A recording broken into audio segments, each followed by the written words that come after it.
We're back. We're not canceled. Not yet. Not yet. Give it time. Give it time. We may just be canceled. Hot Box Podcast, E-Rock, Box Kev. Man, big show today. Big show. Special guest, the one and only DJ Vice. You know what DJ Vice is? Yeah. Yo, the guy, I swear to you, man, I wouldn't be here unless Vice really took me under his wing. And I was really happy to have this conversation with him, man. And I actually got to give him his flowers, not like literally, but you know. Oh.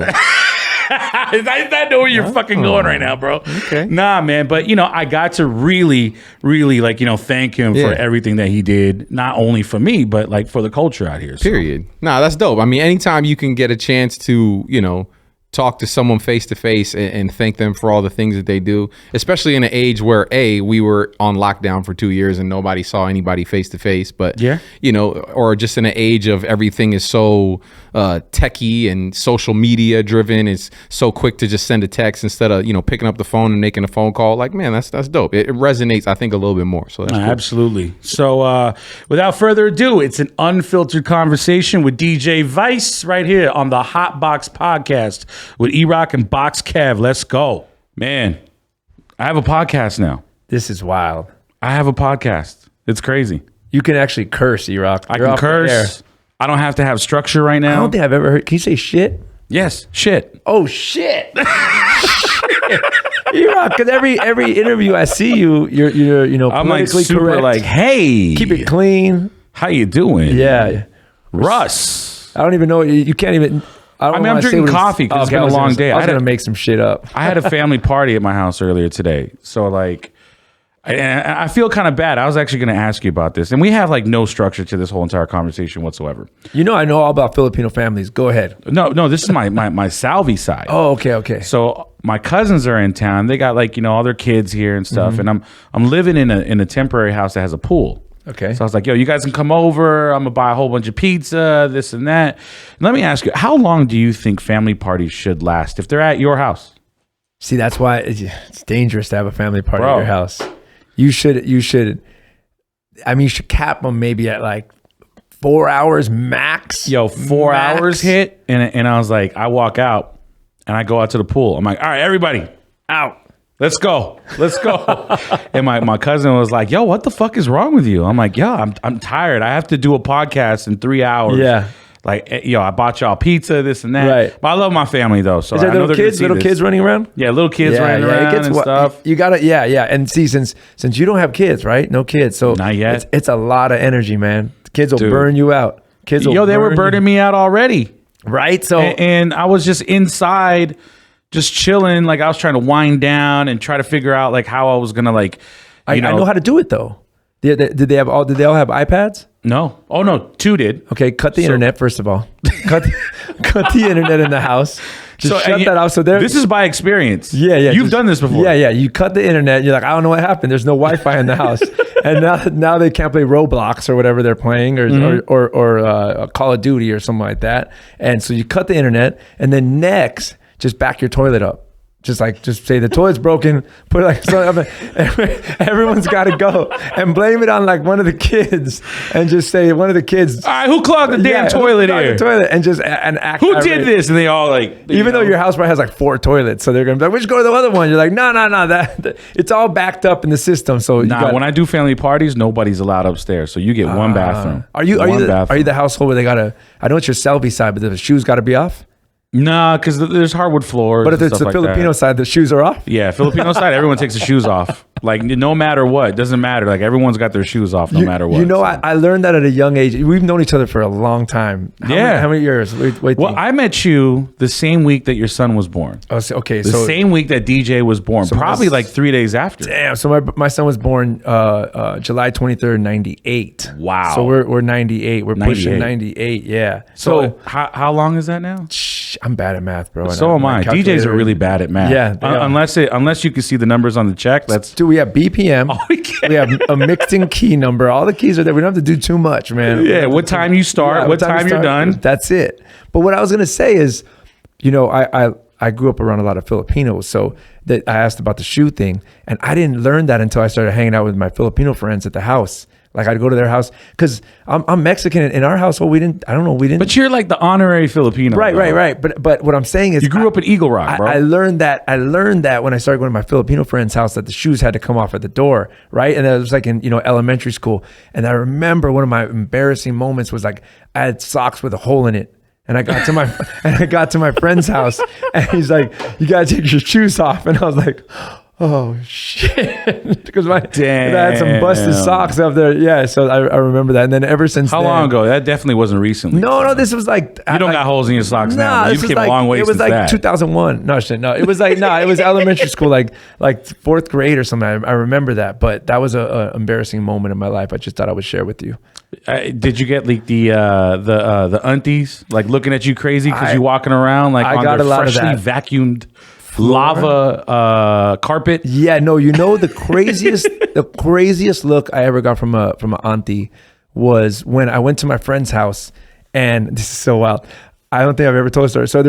So I didn't know what a rice cooker was.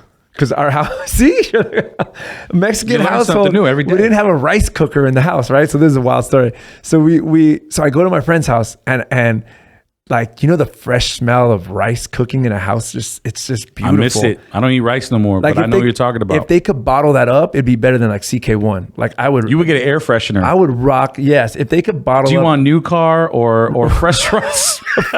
Give me fresh rice. Give me fresh rice with a dash of banana ketchup. Hold on. So listen.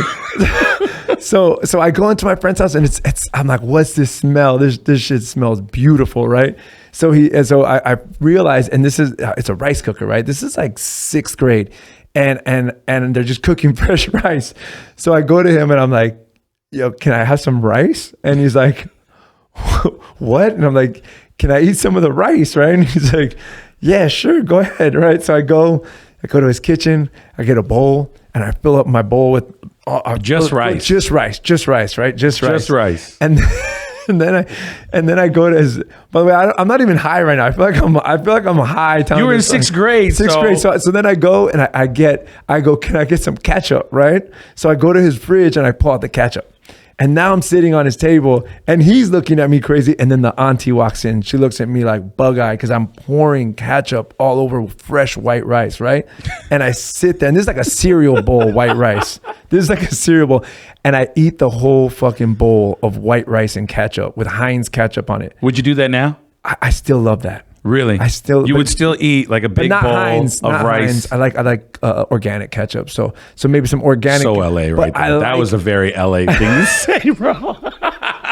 But I do. Not Heinz. It's got to be organic. I still eat I still like white rice with just ketchup on it. Oh wow! It's and that was the craziest look from an auntie that I had. They just looked at you just completely like how disrespectful are you, dude? Like, you don't even have no tilapia or like pork or sinigang or something like I look like a starving student, bro. I look like a starving student coming in the story goes deeper, man. I got my mom to buy us a rice cooker. She fucked it up and bought Uncle Ben's white rice and tried cooking that. And I'm like, and I tasted it and I said, "This isn't it." This wasn't it. Yeah. So when I go to your house and I see like literally like a pallet full of like organic ketchup, I know what that's for. Bro, I don't like to flex. But I just bought a $350 rice cooker, bro. What? I just bought the Lamborghini of rice cookers. A chef told me, a sushi chef, and I don't even buy it. I don't get crazy shoes anymore. I stopped all that madness, and I splurged with my Amazon points. I splurged on a Ferrari rice cooker. It's not made by Ferrari, but it's a Japanese brand. $350 it changes rice cooker. The game. It changes the game, bro. It changes the game. With organic ketchup. Link in the description of this podcast to my Amazon cart. Oh my God. I didn't know we were going to talk. You said we can go anywhere with this podcast. No, we can go anywhere with this, but this is what makes it great. You know what I mean? We've been friends for a long time. Yes. Long time. We don't know the number. We just know 90. 1998 was when we met. I remember I met you in passing, actually. I remember I was walking down the stairs of it was like a theater or something. It was like an exhibit record release party. Oh, okay, yeah. For Paparazzi. Paparazzi was the single. Damn, that 1998, sounds fire. bro. And I remember I was walking down the stairs and I had a KML jacket on, and you were walking up the stairs and you had a Power 106 jacket on. Oh, snap. And I remember seeing you in like RPM magazine like long time ago. So I was like, oh shit, that's Vice. Yeah. And at the time, like you were the youngest guy on the airwaves in LA. And I was the youngest guy on the airwaves, like, you know, at the time in San Francisco. So I felt like I had like a common bond with you already. Yes. Like, you know, when we first met. And I was we were like, just going through puberty. That was the common bond. yo, swear to God, man. But like we, you know, we met in passing. I was like, yo, you're Vice, right? And then you're like, yeah. E-Rock is like, yo, what up, man? Da-da. I remember we hit it off. But every time I actually think about that moment, and then I was thinking about this podcast, I was like, God damn, me and Vice have been friends for a long time. What constitutes to you still being my friend? like, why did you choose to keep me in your life this long? Because you got a rice cooker with fresh rice, bro. I'm in. I'm kicking at your crib. Think about that though. Like, yo, like, you know, that's a long time. I think what it is in this game, and meeting a lot of DJs at a young age, as you did too. It's like we gravitated towards the DJs that were like truly in it because they loved it. Yeah. Like it was their passion, right? It was you know, nowadays it's different where DJs get in it and they can learn how to DJ overnight because of sync and they have the whole collection and all that, like, and the passion can come and go, right? But at our age, that many years ago, it was like you could just feel like, oh, that dude really loves to DJ. I need to be around him. I want to be, you know, you're like that saying, you're the average of the 5 people you're around, you know? So not even knowing that back then, I always wanted to be around DJs that truly wanted to fucking be a DJ and learn and continually push themselves. So I would hear, you know, you doing your radio, and then you have clubs, and then wasn't it City Nights was like, I remember that, and it was like, man, damn, that's a big room. I want to be able to play out there. Like the craziest thing, and I always make a joke about this, and I tell this to Hugo because Hugo, you know, we have a common friend, mutual friend, yeah, you know, Hugo. Up in San Francisco, like he always tries to say that, I was the first person to book Vice in San Francisco. No, it's not true. No. Me. Yeah. And it was at City Nights. Vinyl. City Nights. I want to say, I mean, dude, you made a couple $100. Easy. It was that long ago. And this is like, you don't even get a bottle back then. They just give you some drinks. It was maybe drink tickets. It was at 18 and up. And I remember like, yo, like, I mean, this is like when like Southwest flights were like $42. Yes, exactly. $42, bro. So what the fuck? So time inflation. But yeah, that was my first San Francisco gig. And a lot of my original like breaking out of the small little scene I was in LA was because of radio. I would get radio gigs like you know, that City Nights. And my first gig in Las Vegas, you know, coming to you live from Las Vegas right now. Yes. We are. My first gig in Vegas was a radio gig. And it was at a club called SRO. And I remember that. SRO was like a straight hip hop club. It like was hood. Suge Knight, yes. Didn't Tupac like used to like hang out there. Yeah. Mike Tyson was there. And I got hired to play there because of Power 106 at the radio station I was at in LA. So that opened me up to like, wow, this is Vegas. Like what? And that is the same story I have in so many cities. Like Atlanta, the first club I ever played was Club 112. In Atlanta, yes, 112 with the Players Wow. And that was with K. What's her name? I just K Sly. K Sly. Sorry, K Sly. I just blanked out. Kathleen Taylor. Yes, there K she Sly. is. I remember, and I was shook. I was so shook because I mean, growing up, like you, like we listen to hip hop and we hear about these clubs and we hear about these songs. Like I always want to go to the Tunnel in New York. I never got to go to that, but like I got booked at Club 112 in Atlanta, and I'm like, and then you go through that moment of like, what records do I bring? Right? Like we had that moment, like we had like, damn, I'm going to San Francisco. What do I bring? You really had to be really like in it. Yes. To do what we do. Yes. Or do what, especially like, you know, in its early stages of like touring DJs and stuff like that. Right. Just like you said, it's like, yo, like you had to figure out what you were going to bring. You know, we didn't have Serato. Do I need doubles or do I need single? Yeah. You know what I'm saying? Like, yo, you had to like pack the crate and like really go, all right, I'm going on the plane and this and that. Like that took a lot of commitment. Like you really had to love this shit. Yes. In order to do it. Right. You know what I mean? And still, you know, super fast forward to today, I still love it. And I still think like, damn, I got to prep. Oh, what am I going to play? Damn, let me get, you know, in those last minutes, like still on some websites, downloading some music, like, it makes me think that's how I was, like sifting through vinyl and trying to throw extra records and pack my crate all tight. Like I still have that passion towards it. And I see, look, we're sitting down how many years later? Yo, let's go record. 2 decades. Yeah, 2 decades. How old is your son now? My son's 23. So now 23. We know the number. Yeah, there we go. So 23 years. Sponsored by Algebra 101. This podcast. So 23 years, man. Not even algebra. 23 years, 23 years. Of friendship, but still passion of like, yo, I mean, I just landed like an hour and a half ago and you came here and you swooped me up like, let's go record. Like, it's the constant, I don't want to say grind because it's not a grind. It's the constant like passion of like pushing ourselves to continually. I'm fulfilled doing this kind of stuff. You're fulfilled sitting here. It's not 100%. It's not a job, bro. This is not a job. Like, if you find something that you can fulfill yourself with, yes, every single day that doesn't feel like a job, but you can get paid for it. Like you don't work a single day in your life. Right. I was explaining to someone. I had a crazy moment in high school. Do you remember when those Marines or like cadets, like they'd come around and they'd try and talk you into joining the military? ROTC. ROTC. There you That's go. It. I never made it to that shit. So ROTC would creep around our campus and in high school, and I've been DJing, since 8th grade. So they came up to me one time, and I remember this. They were like, what are you gonna do with your life? Blah blah blah. And I was like, I'm a DJ. And this, I think this is like 1994, and they're like, they looked at you crazy. What? Like what? Yeah, they're like that's not. Like, how do you expect to like make a living? Yeah, how do you expect to support literally, a family? The guy goes, that's not a life. That's not something you that's a can hobby. do with your life. That's what they used to say. Yeah, I was like, no, I'm a DJ, and I play high school dances and weddings and quinceañeras and this and that. And the guy was like looking at me like the auntie looked at me with about the rice, and and she and he was like, you can't do that. Like that's something that is just, you're doing that for fun, and you have to have a job, and and this is what you'll get through life, and we can do it. And I'm like, well, I actually already make money.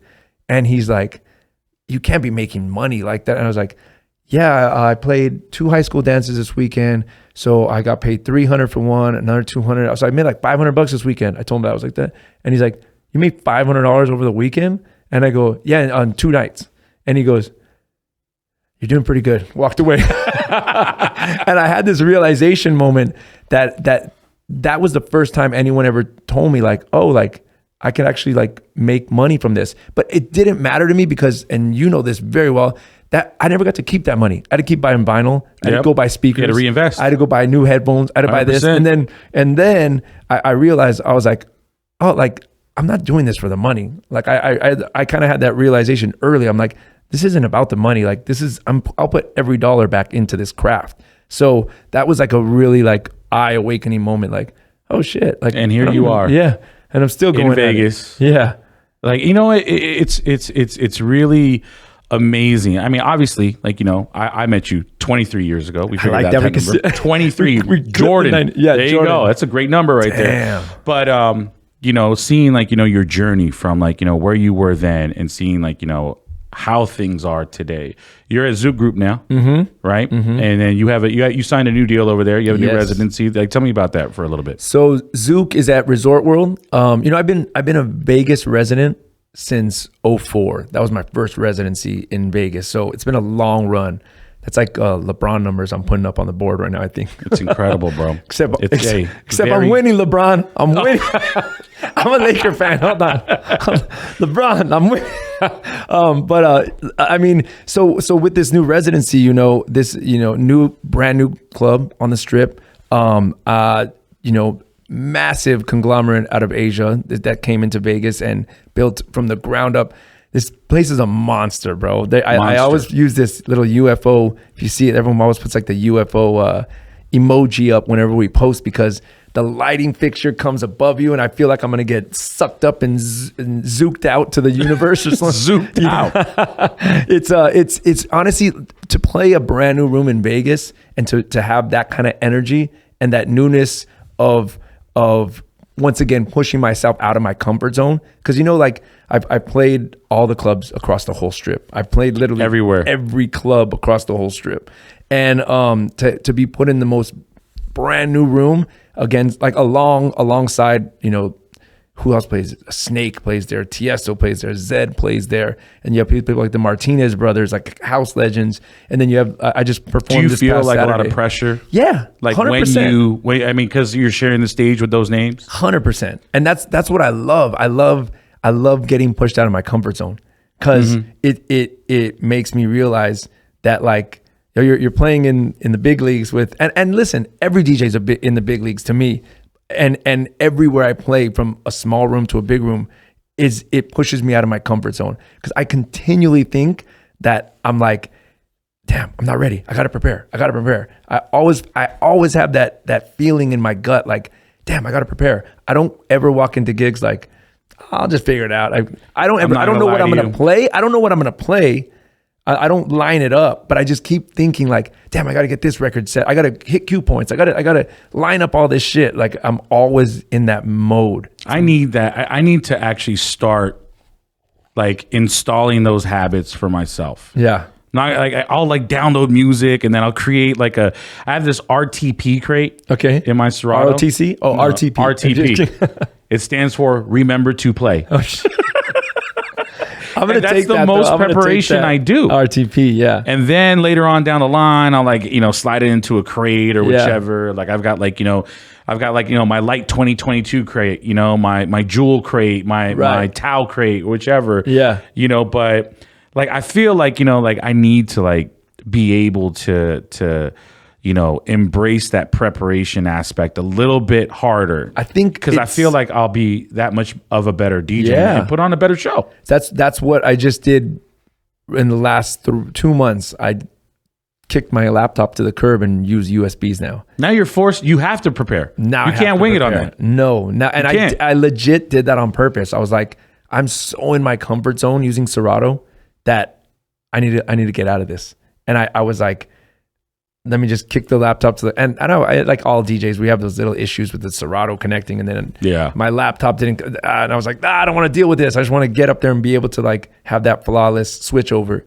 But yeah, I threw myself out of my comfort zone. So even on the plane, I was like falling asleep. I was like, wake up. Let me load my USB and do this stuff. So I'm like constantly the preparation never ends. Yeah, dude. And that's the fun part to me, to push me out of my comfort zone. So let me ask you this, because you've mentioned you love it when you're pushed out of your comfort zone. Mm-hmm. Where did that come from? Were you always like that as a child, or was there a certain situation or anything? Or it's a great question because I don't think I've been asked that. I think what it was like every time I wanted something, like my parents would make me work for it. Like, so it was like, damn, I want turntables.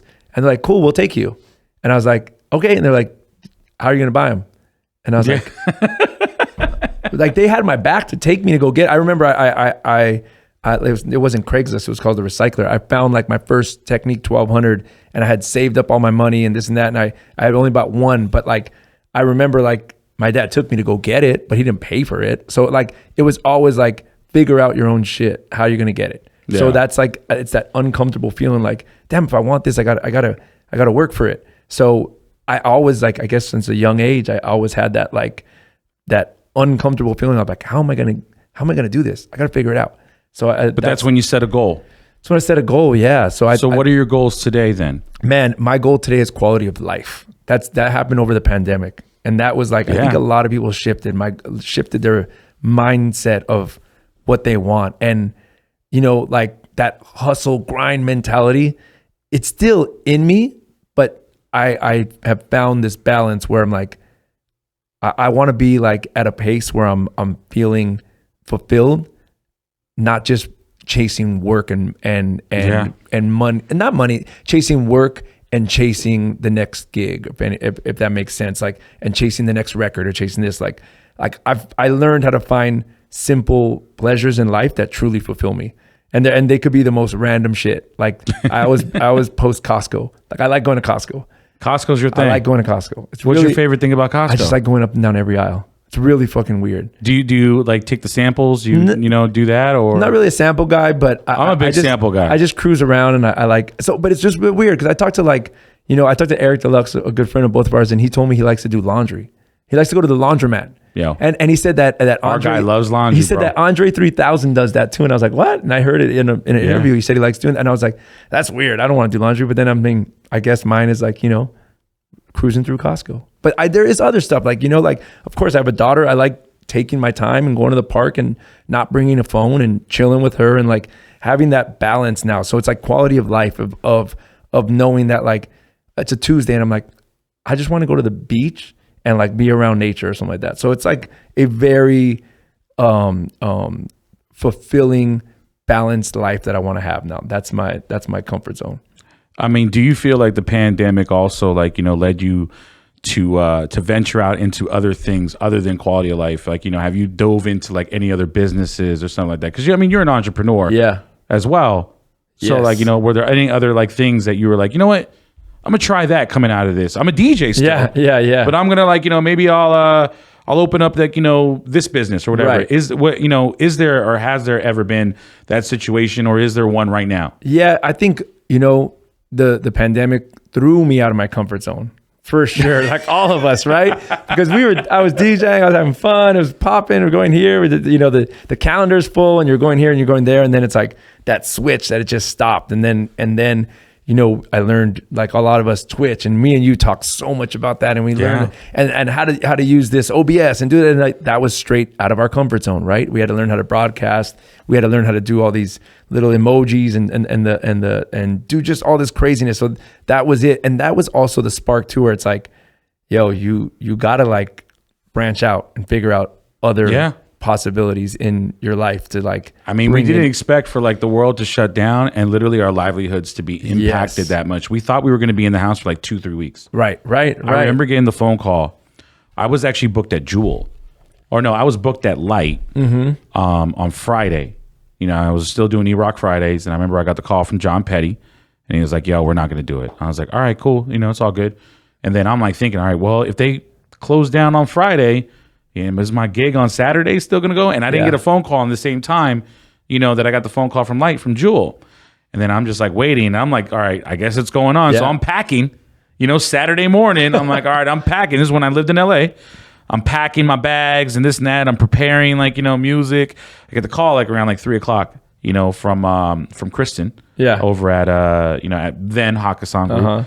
And she's like, yo, like, we're not going to go through it. And I was like, all right, this is going to be like 2 weeks. 2 weeks. This and that. We'll be back, we'll be on IG Live or whatever. They're going to sanitize that. 2 weeks later, we'll be good. I mean, we didn't think that we would be in the house for what? It was probably about a year and a half. Mine was a straight, year like that. So that feeling of like uneasiness and providing, like I've always had the provider mentality, whether it's for my children, for my wife, for my family, to feel that uneasiness of like, what if like, because we didn't know when the light in the tunnel was. So like, what if we don't have an end to this, right? What if we're not back in clubs? So now that we're out of this the new norm, it's not hustle mentality. I keep trying to like nix that word out of me, because I don't feel like that is the vibe that I'm after. Like, I gotta hustle, I gotta try and do this. It's like more like, what is gonna bring me the same happiness and passion that we have with DJing, and that eventually it'll pay me, right? Like, do something that you love, and eventually someone's gonna pay you for it, right? AM would always say that, I believe. So that is my new like mindset, and venturing into 2 different things that I'm working on right now. So Can you talk about it? No, because the contract's not signed. So there's an NDA here or something like that. Yeah, right? My contract's not signed, but it's I've known this guy for 23 years. He's NDA'd me right now. It's completely going to take me out of my comfort zone. I'll just say that. And really? I love it. I love that it's going to take me out of my comfort zone. I love that there's quality of life behind it. And I love that I'm already smiling about this shit. That's a good sign. Now you got me excited. That's a good How sign. can I get in on this? That's a good sign. Yeah, that's a good sign. And it's it's exactly what you said. Like this came about, or I took these ideas seriously because of the fact that I was thrown out of my comfort zone during the pandemic. So maybe if these offers came pre-pandemic, I wouldn't have entertained them, because I'd have been like, I'm good, we're having fun, we're DJing, we're making money. It's like it's there's no end in sight to this, right? Like our gigs keep coming and we're going here and there, but just to feel that feeling when the lights shut off. And they did shut off. Shut off, bro. That's why it's a They whole did. new mindset that I have, but still keeping that quality of life intention in my life. I want to say that, like, you know, when all of us embarked on this whole entire Twitch thing, I feel like a lot of us became a lot closer. Oh yeah. You know, we went through, I mean, and it wasn't even by design or no one did anything wrong, but, you know, I mean, we were just so busy. Like, you were busy with your life. Obviously, you're married, you have kids. You know, I want to say DJ was just getting into college and stuff like that. And then I had just, like, you know, got into, like, you know, radio full time in LA. And I'll tell you right now, I learned my lesson. Like, yo, not that it was a bad thing, but like, holy shit, the expectation of being a talent in LA is far beyond what I thought it would ever be. Wow, it's interesting to hear. It's crazy. Well, since I moved to LA, you know, but like, you know, I feel like, you know, we all got closer, like, you know, through like, you know, this pandemic, you know, community. You know, like, you know, we were supporting each other, like, you know, through our live streams. And, you know, I tell you this right now, I do regret one thing. And and it's not because I was just like, well, yeah, it is because, like, you know, I do regret the fact that I was a little too conservative during the pandemic, you know, because like I would like tune into your stream and see like all the homies at your crib. And you're at Deluxe's crib. We would be at Deluxe's crib too. Yeah. You know, because man, out of all the homies, I was probably the most like conservative. I didn't leave the house. Yeah, you did not. I didn't get gas. I would literally wash my groceries. Yeah. All that shit. Yeah. I was just like in it. Like it fucked with my head like badly. But now I think about it, I'm like, man, like there are certain things that I probably could have done because we had like our own little community and we touched all these other communities through Twitch. And like, you know, we had this bubble. Right. You know, it was either your house, Deluxe's house, mainly Deluxe's house. Right. We went and got tacos one time during the pandemic with Anil. We did. Yeah. That was the first time you came out. That was the first time I came out. The first time you came out. And I was paranoid. Yes, you were. I was paranoid. You know, I wasn't used to it. I was in the house literally for a year. For an entire year, That's man. Wild. And that affects you. Yeah, you know, but you know, I learned a lot of things though during the pandemic. Like, you know, I mean, family is definitely the biggest thing that I learned. Like, you know, I got very in tune with like, you know, my relationship, my relationship with my mother, you know, a couple of my cousins, you know, that all moved to Vegas actually my mom moved here in 2020. Okay. In the middle of everything going on. Wow. She didn't give a shit. She's like, yo, I'm going. I'm out. I'm going to Vegas, this and that. And I'm doing this to be closer to you. And that was like a big thing to where like, it really opened up my eyes, like, you know, to, you know, my relationship with her. Yeah. And, you know, she lived in Florida for about, I'd say 6-7 years after my father had passed away. And I didn't visit her once. Wow. Because I was just so busy. I was just on this rat race, this hamster wheel. Yeah. You know, I was just the like. grind, bro. Like I grind. said, the hustle. Yeah. You know, and I would try to get booked in Florida. So I would just route a quick trip to go see her. But it just never panned out that way. It never did. But like I really realized like the importance of just like family, community, your friends, you know, stuff like that. And, you know, it's been life-changing. I mean, to the point to where I even moved here to Vegas. Right. Like, you know, and I remember telling people when I moved to LA, this is it. I'm staying here. This is where I want to be. Da, da, da, da. But like, you know what, man? Like being locked up in the house for like a year and, you know, kind of realizing like, you know, what could be taken away. And when it is taken away, what's worth it and what's like, you know, like what really matters. Yeah. Like it really hit me really hard to where like literally I uprooted my entire life and then came here to Vegas to be 15 minutes away from my mother. Right. And to just hold on to those memories now that you're creating, not looking at the past, because it's like that's the past, right? But now you have moms here. And even in that moment it resonates with me because this morning, like my dad hit me and was like, originally he had asked me to take him to the doctor's appointment. And then he hit me this morning. He's like, no problem. I'm just going to drive myself. I got it. And then we hung up and like literally 5 minutes later, I'm like, nah, I'm taking him. Like you got to hold on to these moments, right? With the people you love and family. So I called him back and I was like, nah, Dad, I'm going to take you. And he's like, no, I got it. I'll just drive myself. And I was like, be there in 20 minutes. My parents live 20 minutes from me in LA. So I shot over there and I had the greatest time with him. We rolled around, talked. My dad's 78 years old. He finally He's told 78? My dad's I didn't know 78. your dad was 78. Yeah. Wow. My dad finally told me he was jumped in a gang when he was 13. It's crazy that the stories come out like the older they get. Like I think I'm gonna learn this from my dad, that I'm gonna try and cut the age gap with my son and tell him some stories earlier. Because I know, like, yo, are there stories that your son doesn't know? yeah, DJ, I'm gonna tell you some shit. Like, you know what I'm saying? Like, I'm sure, like, you know, Some wild nights. you know, I'm just saying, like, you know, there has to be like some Right. things to where it's like, damn, I've never told that. But I wasn't story, jumped in or- a gang. My dad was jumped in the avenues, bro. My dad was, That's crazy. yeah. I was jumped in a gang. Remember that? Yeah, you Remember were. I told you I was in a gang. Damn. Yep. I mean, I got out. Okay. Obviously, I got out. You know, I had to, man. Jesus, man. I feel like a pussy. I don't know. I didn't get Nah, jumped man. in. It was not. You know what, man? It wasn't a good decision. Like, you know, obviously. I mean, I remember I was like, How old were you? bro, I was like probably like 13, 14 years old. Okay, see, my dad was the in the same. Bay He said he was Area. 13.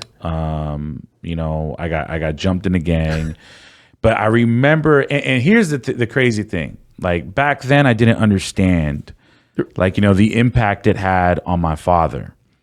Obviously, you know, Yeah. him not being here and stuff like that. Like, I realized, like, wow, like that had to be extremely heartbreaking for me to come home completely beat up, and my dad knew. Oh, he knew what happened? He knew what happened. He knew. He's like, you motherfucker. Oh, You got wow. jumped in a gang, didn't you? And I was like, yeah, I did. So, oh, you think you're tough? And guess what he did? He whooped my ass again. Oh, shit. He did. You know, my dad was he was really tough on me. That's your man. Selby side? No, my Filipino Your side. Filipino side, okay. But then I didn't realize like the impact that you know, that moment probably like, you know, had on him. Yeah. You know, I'm his son, his first son, and you know, the happiest day of his life was when I was born, and all of a sudden, when I'm 13 years old, I'm walking in, Sees you beat up. and I'm like, yo, yeah, you know, obviously, you know, I realized that, like, you know, well later in my life, like, Yeah. you know, after losing him, like, yo, damn, that was fucked up. I probably could have done a little bit better with decision making back then. That's you know? why. Yeah, that's right. I forgot that you. Yeah. In the Bay Area, yeah, man, in the Bay Area. Not me, man. I was DJing all through high school, and I was like, I did get a soda thrown at me by a gangster in high school because I might have been a football player though. I don't know, but I was DJing in the quad in the center of high school. Wow. And they Haven't threw heard that that. in a long time. Yeah, the quad. Remember that? Yeah. Oh They my threw god. that and it hit my turntables, and the soda can exploded, and I was like, that was the closest I got into a fight. So let me ask you this. Fast forward, Yeah. you know, 25, 30 years. Have you ever had a drink thrown at you, like in like, you know, your career Oh yeah, yeah. of being yeah. a professional DJ in Vegas? I will tell you, I've had have cigarette you? butts. Okay. I've had a drink thrown at me. Okay. No bottles though. Like But that. Like they threw the cup. yeah, yeah. Oh shit. Yeah, it happened to me. No, that has not happened to me. I'm trying to think. No, that was underwear. No, it was Vegas, bro. And yeah, you know. No, I have not, but I did remember one night I was at this LAX nightclub. Does not exist anymore. Yeah. And it was that was a great place. it was DJ AM's club. Yeah. And I was a resident there, and I was like a Saturday night or something like that.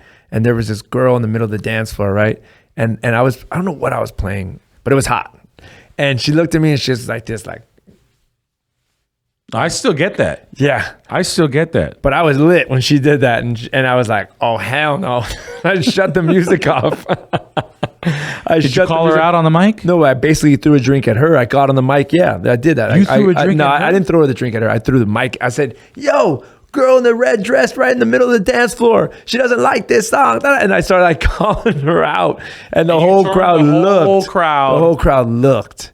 And she bolted out of there. How many years ago was this? What year was LAX, man? Oh, something. Oh my God. She did make her way up to the DJ booth and yelled at me again. I cut the music again. And I was like, yo. Jeez. That was the Patron time. I should have days, got, man. yeah, it was a lot of Patron, man. A lot of tequila, man. That was a blurry time. You know, you mentioned DJ AM. How was it, like, you know, working with him and coming up under him? Yeah. You know, I want to say that, for people that don't know your story, like, when you broke out from radio and then you started doing all the Hollywood clubs, you actually got your break from filling in for AM. Right. At a club out there. Yep. Correct? Yep. Like, how was that? I mean, can you kind of illustrate that journey a little bit? Like, how it started. Yeah. And how you got into Vegas and stuff like that. Because I think was AM again. I think that I've heard you on other podcasts. Mm-hmm. Obviously, this is a little bit different. We're friends. We're like, let's just see where it goes. But that I don't think that story has ever really been detailed. Yeah. It was so AM was in a DJ battle, and I was a judge because I was on Power 106. So I was a judge of the DJ battle. And you were judging DJ AM. I was judging DJ AM. It's on That's YouTube. wild. I found it. I actually just found it recently. So I'm a judge in the battle, and me and him, like, we didn't really became friends. I was judging him, and I was and he actually didn't even win that. He came in like 3rd place or something like that. And but we met each other, so we were like, oh, okay, cool. I don't know what he did. I just know he was a DJ. There's no Instagram, there's no social media, there's nothing. Yeah. So I just knew he was in his bubble. I didn't even know what the bubble was. I just knew he was a DJ. So then time went on. I actually was dating this girl that was in the Hollywood scene, and I met her at a radio station club, and she took me to my first Hollywood club, and I was like, where is this at? And it was called Garden of Eden, and I had no idea. So think about it. Like, you imagine, the Bay, all the clubs, like all the radio clubs, and you think it's popping, and someone tells you about some club. You're like, what club is that? No idea. That was Sweet 181 for me. Okay. That was like club, a lot nicer, different crowd, right? The music is completely different. I was like, yo, how is this shit working? Right. It was working. So we walk up, I'm on the radio. I don't know anyone at the door. She walks us right in. We get in, and automatically, us being DJs, our brains like, who's DJing? What are they playing? And this DJ's playing, I swear to God, I remember I was like, this sounds like a wedding set. Like, but it makes sense, and it's fucking cool. Like, how is this DJ doing this? And everyone's losing their mind. Yeah. And I'm like, how is he getting away with playing these records? And I look, and I'm like, oh, it's that guy that I judged the bats, DJ AM. Let me go up there. So I went up there and kicked the girl to the curb, because I'm like, I'm kicking it with the DJ. I'm like, I gotta hang with this dude. And he's like, yo, what's up, Vice? And then he's like, yo, come in the booth. So I jump in, and we start. He's like, and I'm like, yo, this is crazy. I've never seen this. I DJ like Power 106 clubs. He goes, oh, I know, I listen to you. He's like, jump on. So I go, oh, okay. And I'm looking, and the girl's like standing off to the side, and then she just like goes off with other people. I don't even care at this point. I'm like, I'm in the DJ booth. That's once again, my passion will trump anything else outside of that. Like I'm as it out. should. Yeah, like I'm kicking to the ground. I'm on. So I jump on, and I remember the first record I pulled out was Vibrant Thing, Q-Tip. It had just come out. Oh shit. Yeah, it had just come out, and he had it. He had doubles. So I played it, and I did like some basic like radio doubles, and then we played like the rest of the night together, right? And we exchanged numbers, like, yo, let's keep in touch. I went to his house after that, like a few weeks later. And he invited me over, and he goes, yo, check this out. Pulls out Vibrant Thing, and he does the exact same doubles I did. And I was like, bro, you learned it like that, like real quick? Wow. He's like, yeah, that was dope. You did this, and I was like, oh, snap. So I was like, just like we talked about you, I was like, this dude has the passion. Because I didn't know his story. I didn't know anything about him. I just knew he was a dope DJ. So instinctively that you were attracted to being this guy's passionate in this guy's his universe because of his passion. Right. The same way you ask, like, why it's because that passion. Like, well, how are we still friends? Like, how are we still? And it was legit. I was like, damn, I want to be around this dude. This is dope. Like, he's really into DJing. And then he started, he taught me about sneakers, and he taught me about Discogs and learning how to buy vinyl off the internet and stuff like that, and Nike Talk and all this stuff. So then I would hang out with him, and then started going to gigs, and I was learning what to play off of him, because I knew all the music, I just didn't know how to play it in that element. Yeah. So I really soaked it in, and I literally would just incorporate my style around the other records that I didn't know you could play Sweet Home Alabama.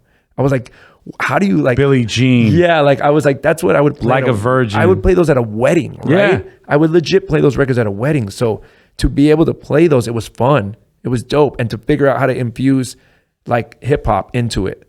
There was no real dance music yet. Like no one was playing house music in those clubs, but it was just like how to infuse all that in there. So me and him just broed out, and that's what happened. And it just spiraled into like covering for him gig after gig. Then it became, he's like, oh, I got a gig in Vegas at Body English.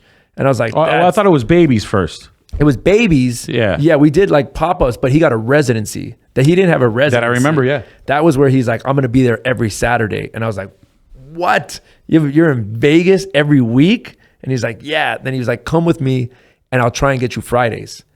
And I was like, dope. Wow. Yeah. So I went with him to one of the shows, and the promoter was Brent Bolthouse, who was from LA.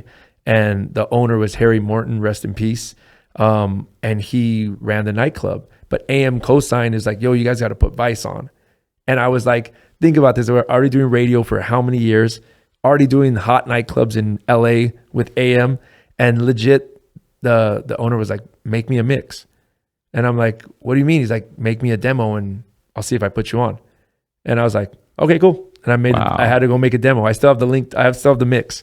Really? Have you released it? Has anyone ever heard of it? You want it? Yeah. Yeah, you can have it. Hell yeah. Well, link in the description of this podcast. It's my Body English demo mix. No way. To get the job on Friday night. Holy shit. Yeah. So you got Fridays. So I brought in the demo mix and literally had to keep going. I would go back with Adam and I would like kick it. And I was like, yo, did you get the mix? He's like, yeah, I got it. I'll listen to it. And didn't listen to it. Went back again. Like, did you listen to it? He's like, yeah, I listened to it. It's cool. We'll see what date we can get you in.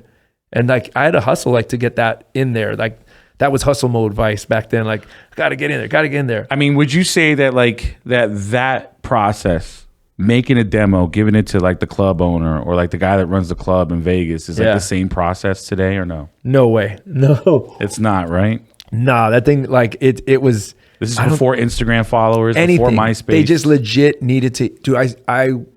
I stressed out over that, and it's only 30 minutes. I think the mix is only like 30 minutes. Wow. Because I stressed out because I was like, I have to hit all the like genres and figure out how to like make this guy understand that I can play a nightclub through a mix.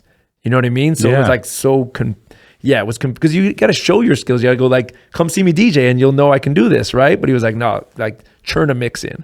So it was like an air check, right? Like for radio. Yeah. But it worked out and I turned it in. And that first night I played there, we threw some tequila shots back and he was like, you're here every Friday night. And I was like, that was a start. That was the start to my Vegas residency in 2004. And I've been here since.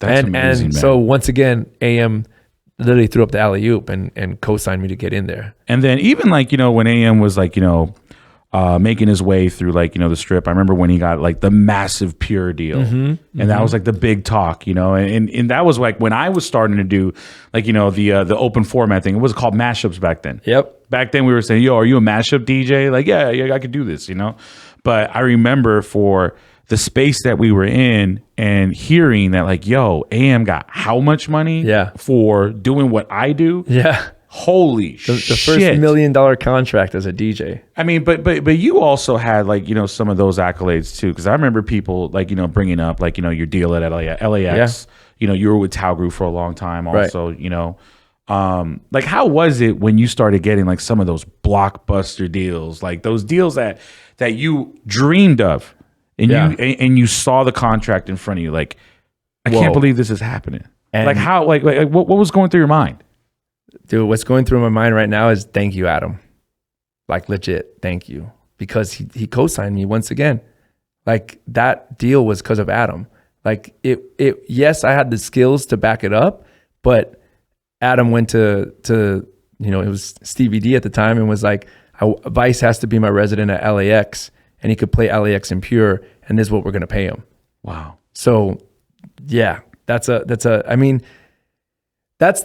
like, we said the word community earlier. That's like the community we built as DJs that have passion and that look out for each other, right? And that's what we continually try and do for each other in the sense of whether it's sending someone MP3 or it's throwing them an extra gig you have or co-signing them when someone asks, yo, what do you think about that DJ when a booker does, right? Yeah. So if you have that respect for a DJ, if you have that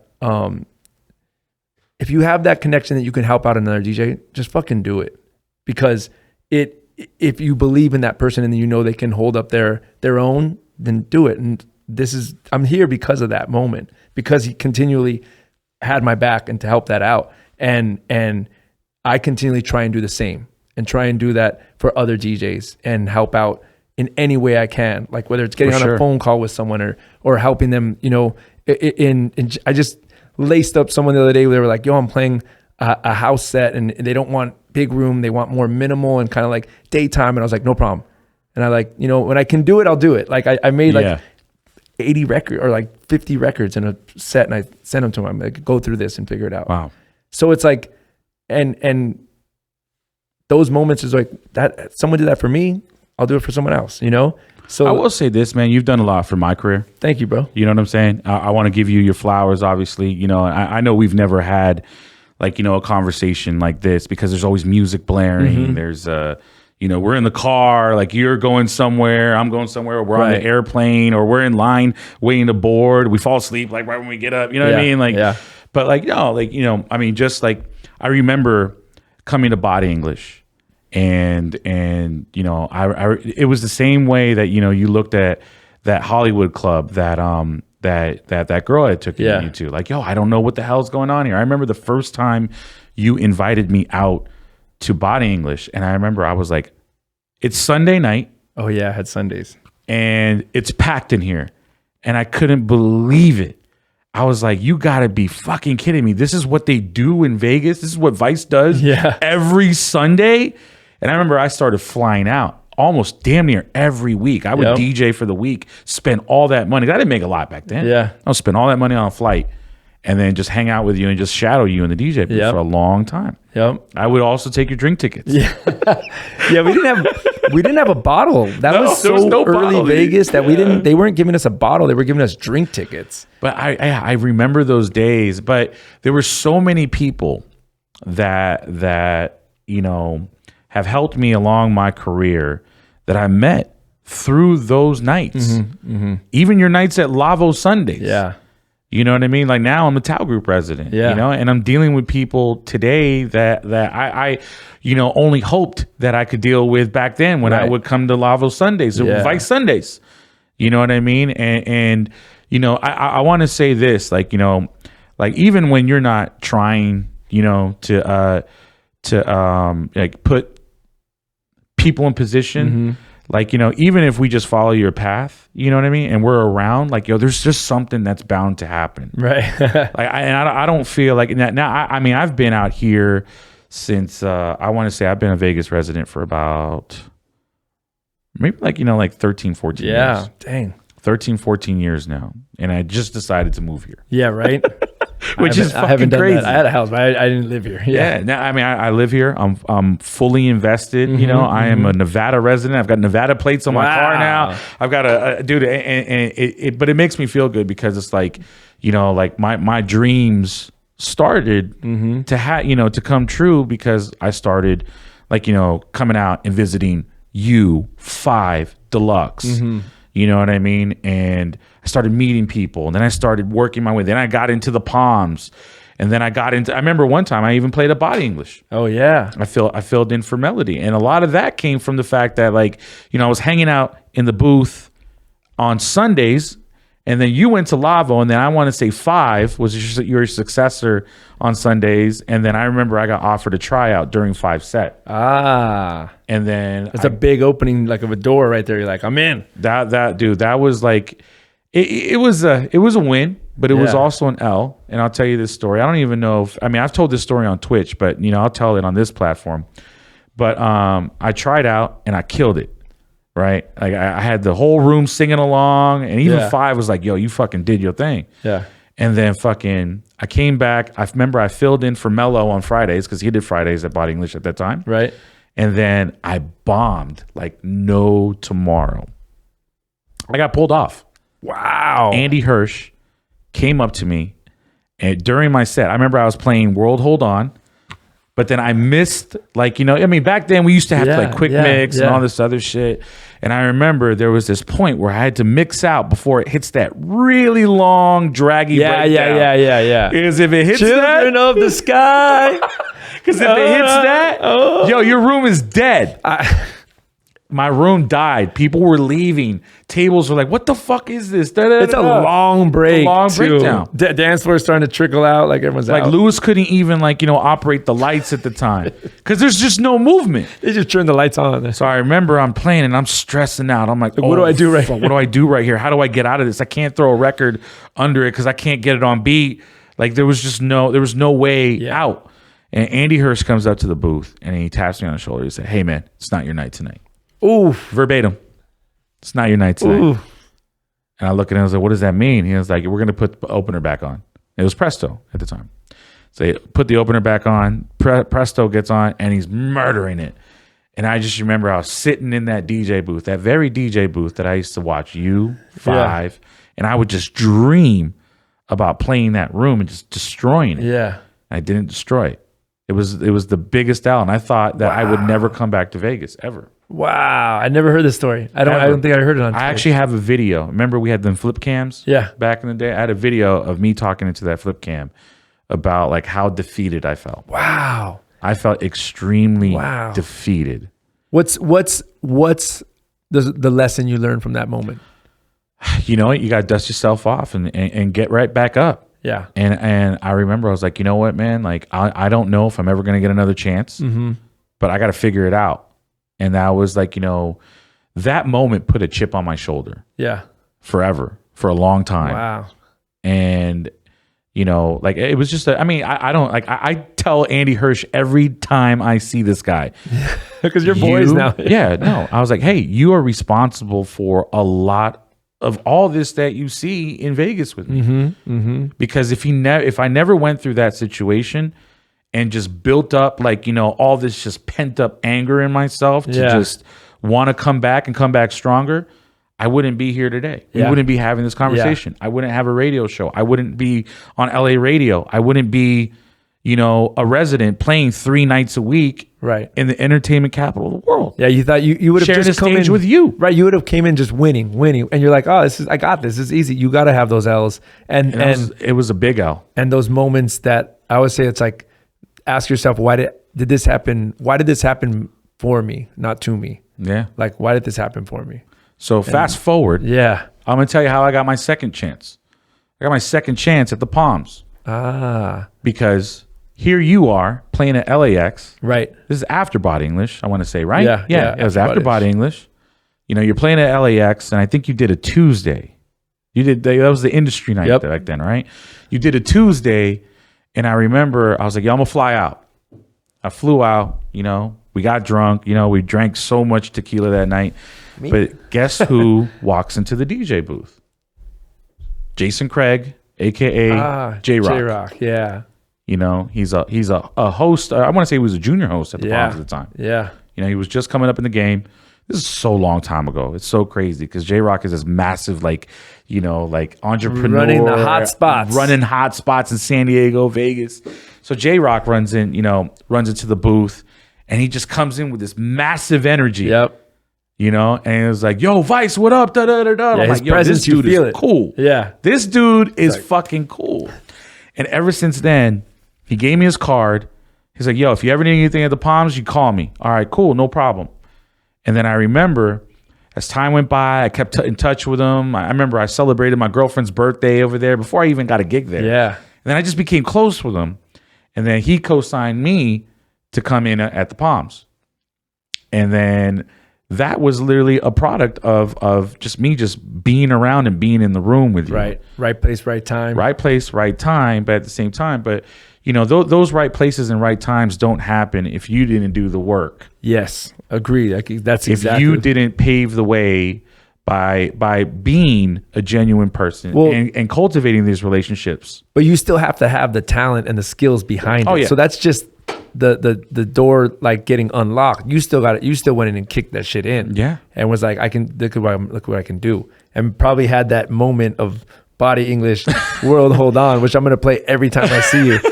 Have that in the background and be like, I've never told you this story. No, I never knew that. Yo, I shit you not. I see Andy Hirsch all the time. And I tell him like, "Yo, thank you.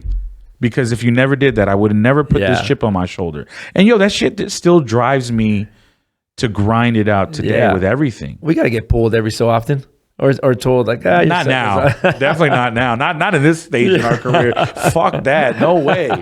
But like I said, man, like, I want to give you your flowers because like, Thank you, brother. people like yourself and these situations have happened with Five, and with Eric, Yep. with Deluxe, to where like, you guys have always, kept me in your circle for so long to where, I was able to build a community and build a network and benefit off the communities that you guys built. Yeah.